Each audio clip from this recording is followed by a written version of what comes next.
waits, and Thompson scores! Masaba's in the middle. Wednesday here could seal it. Gassman finds Masaba. Now Bannon with a great ball in. Here's an opportunity. Palmer scores! Liam Palmer has scored for Sheffield Wednesday.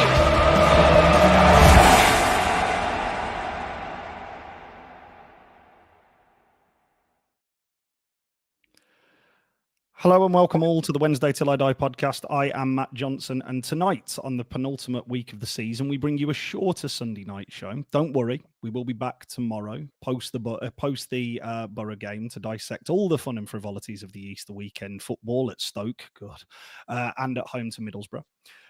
However, off-field, we have seen the Sheffield Wednesday Supporters Trust provide an Easter update, calling for its members and wider fan base to repeat the turn your back and chanting protest from the previous home match.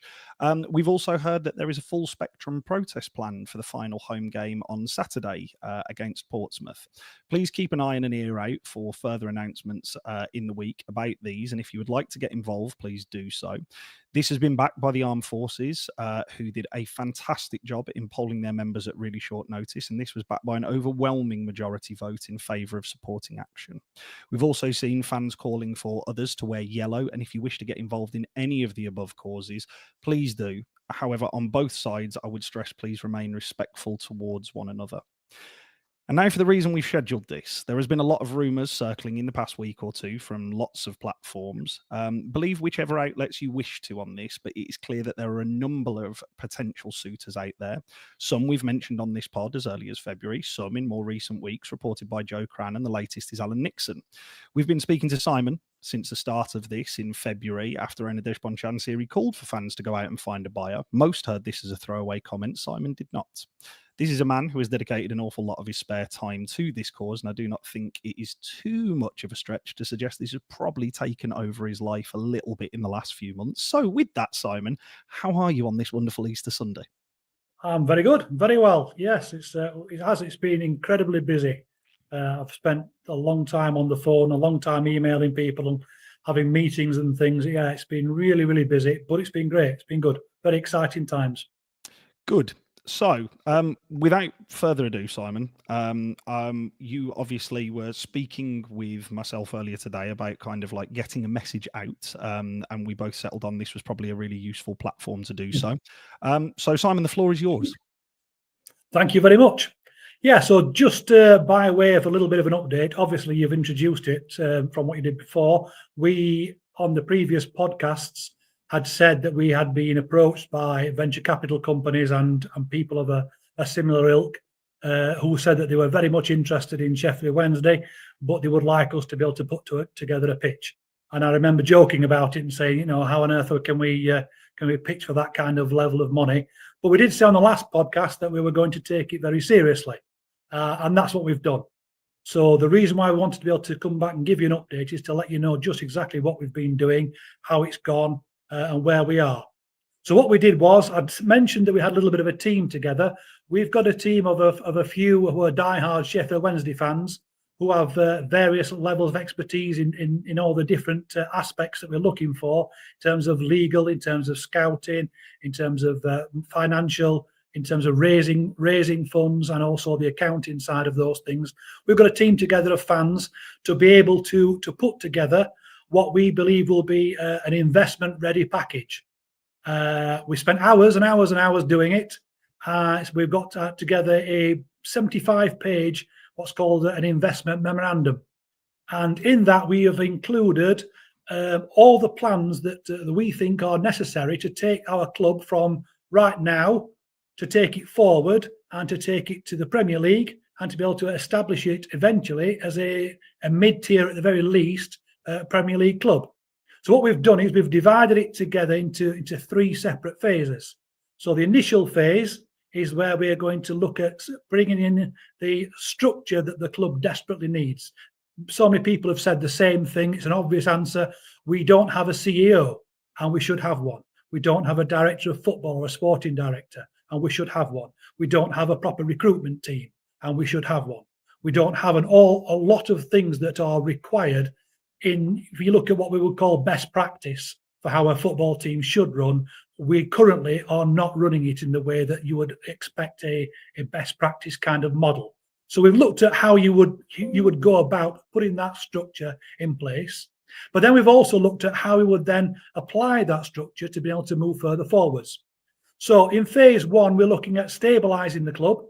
We're looking at putting out the fires. There are so many things that desperately need to be sorted, so many things that need to be attended immediately. And we're looking at those options. Investment in the squad is needed. Investment in the stadium is desperately needed.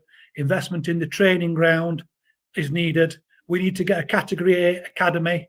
We need to be able to look at bringing in data-driven technology. We need to be able to adopt in the latest methods, all the things that you would do if you were setting about running the club in the way that we would do. So we were looking at the first phase to stabilise the club and to get it to a point where we are promotion ready. And Danny Rowell has been very clear about it. We probably need a squad value of about £75 million to really have a chance at the playoffs. And he's quite right when he said, we're not ready. We don't have that squad and we don't have the structure off the field. So first phase is to get that structure and to get that squad value in place. The second phase, we would like to be able to get to promotion. And that's a difficult step. Some people can do it the first go and stay up. Some people end up yo-yoing between divisions, the Premier League and the Championship. But we have a second phase, which is to try and get us promoted back to the Premier League with the investment that's required to be able to do that and to be able to stabilise ourselves as a Premier League club. And the third phase is to be able to take it to a mid-tier, at least, Premier League club. We're not necessarily targeting the top six and Champions League because that requires significant amounts of funds. We're looking at a more modest opportunity, but sort of aiming to be somewhere in the region of where Brighton, Nottingham Forest, Wolverhampton Wanderers, Aston Villa, those sort of teams have managed to be able to get to. We believe Sheffield Wednesday, run properly with the right level of investment, could get to that particular point. So we have a very detailed plan. As I say, 75 pages long. It covers all the different options that are there. We're not trying to reinvent the wheel. We're looking at clubs that have done this well. We're looking at people like Brighton and Brentford who have and the models that they've used to be able to get to that point, and even Sunderland who are part of the way through a project but have got a very good squad value, have done so very, very well. We're not looking at just sort of coming in and throwing lots of money at multi-million-pound players and hoping somehow we can get a promotion and hoping somehow we can stick. We're looking at what would be required if we were fans and we wanted the best for our club. And we wanted our club to have a proper structure and a proper way forward so that we were going to be stable for the future. So our plan is there. Took a long time, a lot of effort, but we think it's a good plan. We're very, very proud of it. And the most important thing is we then took it to people who could finance it. We took it back to funders and they also liked it. It's gone down very, very well. Such a lot of people have said that they are interested in Sheffield Wednesday and they are interested in going down in this particular, going down this route. So we've taken that back to people and we have been given the thumbs up. So to the extent that we are in a position now where we are able to launch a fan-led buyout of our club. Not funded by us, but funded by somebody else, funded by other people. Now, I can see the comments already, and I can know what's going to happen in Twitter. Lots of people are going to doubt that, despite the fact we were very clear about this from the beginning, despite the fact we said we were going to do exactly this, despite the fact we all agree that our club is very, very well worth buying at this moment in time. Despite the fact we can all see that there are people out there that want to buy football teams. I get it. People want to know names and details and faces. So in terms of names and details, this is a fan-led buyout that we are proposing. In terms of the management team, you can have the details of the management team. I'm sure the other people who've worked upon this with me are more than happy to be able to have their details no, we're not secret. We're not hiding it. You know me. You can see my face. You know my name. This is a fan-led buyout that we're proposing. The financing of it, the funding, of course, that's to some degree commercially sensitive. And I anticipated that people would say, well, this is a load of rubbish. You don't really have any funding. And I also understand that we can't just simply plaster people's names out there. So what I've done to preempt that, as of course you realise, earlier on today, I sent you across the information. I sent you across the package that we've got. I also gave you names and details, and I gave you the details of the people who we are speaking to, the people who are in a position to be able to finance this buyout of the club. So I'll put it over to you for a second. If people say I'm a fantasist, or what would your response be? I'd say if it is Simon, it's an awfully long 75-page read on an Easter Sunday. I can 100%. I can confirm. Yeah, I've seen the documentation. I've seen the names of the people who are involved with yourself in regards to the actual plan and putting together of this. What really started, as you said, Simon, right at the top of this, what started as an idea. Exactly on your podcast. Yeah, and has now crazily turned into this. So yeah, I can 100% say yes, that I have seen it. I have seen the people, and I have the knowledge that is there to be able to say yes, this is not something that is a total fantasy or leading people down the garden path. In your opinion, if we are being backed by the people whose information are given to you, do you think there'll be a problem with the funding? No. We are talking with global players, aren't we? We're talking with people who are very, very serious players involved in this particular industry, and they are very, very interested in funding this as a fan buyout. So yes. We said we were going to take it seriously, and the people who are funding it have taken it very, very seriously. So that just comes on to the tricky part. You would have thought raising £100+ million would be the difficult bit, wouldn't you? That's been the easy sell. That's been the easy part of it. Now we come to the second part where we need to be able to get our chairman to come to the negotiating table. Now, he released a letter to the fans a week and a bit ago, didn't he? Which seemed to be suggesting, it seemed like an old-fashioned come and get me. Seemed to be suggesting he was open to offers, open to discussions. And he very clearly said as part of that, he wanted to have a private conversation based upon trust. And I replied immediately, fantastic. We have lots of options we'd like to discuss with you, and we're very happy to have a private conversation based upon trust. Let's talk about it, because we genuinely are in a position whereby we could move forward, and we would like to be able to know what's the best way to go about it. So we're 7 days on from that, and at this moment in time, we have got nothing back. Well, we've been rejected, I'll be honest with you. He does not want to have a conversation. We have contacted him both directly through the club and indirectly through other means. So we do have responses. We do have the understanding of it. But in terms of actually sitting down and having that meeting that he proposed, that meeting based upon trust where we could talk about it, he's not interested. And if there's a number of reasons for that. Number one, the information which I presented to you, he has not seen. He does not want to receive it.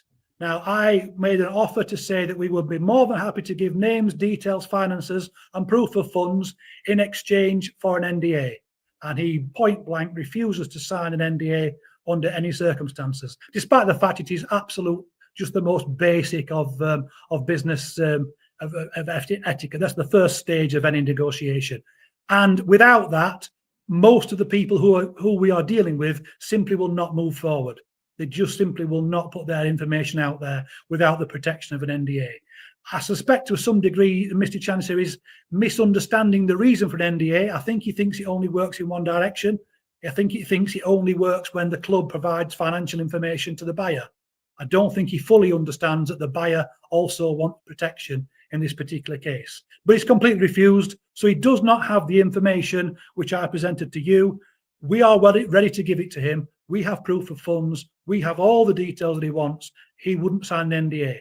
So to get around that, I proposed that we would give him sight of all those information, but we would do so in person. If you allow us to be able to present the information in person, not electronically, but to show him the information, I proposed I was going to be able to do that. However, no dice either. We've not been able to get there. There's a number of reasons as to why.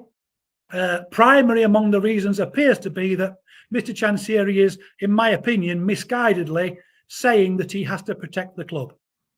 And I think that really is misguided, because we are a group of fans who have worked for a long, long time, tirelessly, free of charge, simply because we want the best for our club. Simply because we can see there is a desperate need for someone to come in and help. with a desperate need for someone to come in with financing and someone to come in with a plan. And I set out and said, we need to see a plan. So we produced one. We're not out there to damage the club. We're not out there to damage Mr. Chansiri. We are simply out there to try and help. And unfortunately, there is a great deal of suspicion over us and a suspicion over our motives. So as a result, we simply haven't been able to get anywhere further. We want the deal to go through. We want to have the conversation. We want to be able to disclose the information, but we would like to do it on the basis where we don't have to pick one funder, because there's more than one available. And if we're forced to pick one, then that will close the doors on all the others. And depending upon how the deal is structured, we might want to select a different person to be able to fund it, depending upon how we go forward. So in terms of progress, we've made tremendous progress. We can buy the club. We really can. We just simply need Mr. Chansiri to agree to sell the club. And that starts with a conversation, which currently he won't have. So when we're looking at the protests, I haven't arranged any of the protests. You can see that, because I don't think it's appropriate for me to be at the forefront of arranging protests, whilst I'm also trying to arrange to have conversations. So I haven't been involved in protesting. I haven't been part of that. But when people are looking at it tomorrow and they're deciding whether they want to be part of protests, and they perhaps feel a little bit uncomfortable with turning their back on Mr. Chansiri, they feel a little bit uncomfortable with standing out on a limb, just put yourself in that position and say, well, okay, we have now a choice. Next season, our manager has said we're in a relegation battle. And I think we all agree with him. There isn't going to be investment. There isn't going to be funding. It's going to be incredibly toxic. If you think it's bad now, wait while next season comes along and we're in the relegation zone, when we don't have any new signings, when we've got all of the problems that we know are just on the horizon, when they've all occurred. Next season is not going to be a pleasant time to be a Sheffield Wednesday fan. And on the alternative, next season could be the beginning of the next chapter for Sheffield Wednesday. We could have a good budget available for transfers in the summer. We could have a new training ground. We could have starting the process of a Category A academy. We could have the upgrades to the stadium. We could have all of the things that need to be done, starting work on all of those next season. It could be a fantastic season. So you have a choice. The offer is there, the financing is there, the details are all there. The only reason why we don't have a positive season next season is because Mr. Chansiri is choosing not to. One other thing I will say just before we close, because I've gone over my time already, part of our offer to Mr. Chansiri was because we realised that there is a very dire need. On Tuesday, HMRC payment is due, and next Friday, more wages are due. Now, I don't know if Mr. Chansiri has the money to be able to pay it. He struggled last month. I'm hoping that he's got the money this month. But in anticipation of there being a problem, we were able to get one of our funders to agree that they would advance him a deposit in return for certain conditions and certain security, but they were prepared to advance him several £1 million as a deposit in order to be able to make sure that all the payments could be made between now and the end of the season. So that was declined, that was ignored, that was not taken up. So I do hope that there's no problems with the payments next week, because the excuse that there's nothing you could do, you're doing your best, doesn't wash, because we were offering to help out between now and the end of the season as well. So when you're thinking about tomorrow, deciding to protest, just think of that choice. Do you want the toxicity of next season that's on its way if we don't get a sale, or do you want the new start that we're able to offer?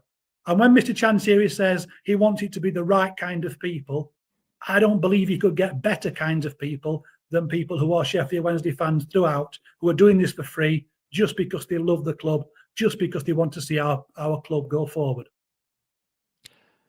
Just before we finish all, I would like to hear just put a few of the comments often said under Simon's posts on Twitter to bed.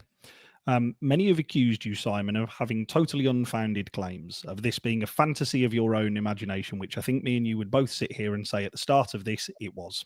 It's now not. That everyone has a friend who says they're in the know. On all of the pods that we've hosted with yourself, Simon, what myself, I suppose, as the host of this, and you have attempted to do is provide information for fans, listeners, watchers, to make your own mind up. And we've attempted to stay as middle ground on this by being balanced both about the good things that the chairman has done previously and also the work that clearly is staring people in the face that needs to happen. we've obviously allowed you to talk because it's not our story to tell. It's yours because you have gone away and done all of this. I can, however, unequivocally say on this matter and the discussion that we have had tonight, the documentation that has been presented to myself, Simon is not lying. I have been sent this information. I've seen the people involved. Simon has obviously already said that some of those who are mentioned in there are happy to be kind of like have, you know, a discussion about it in a wider forum. This has been checked and verified. Lots of people often call for, I would like some proof. You are more than welcome to ask for some. Just by coming out and simply saying, prove it, simply just go out and do it. Go out and ask these people, ask them to release that names and those informations, and it will be done for you. It's not a very difficult or complicated matter surrounding it. Simon, I would just like to say thank you so much for joining us this evening. And again, we will be back tomorrow with the main show at 8 p.m. to wrap up, obviously, this Easter festivities of football and potential protests as well. I will see you all tomorrow at 8 p.m. with James if he's made it back from Germany safe and sound. Have a wonderful evening all. Take care. Thank you.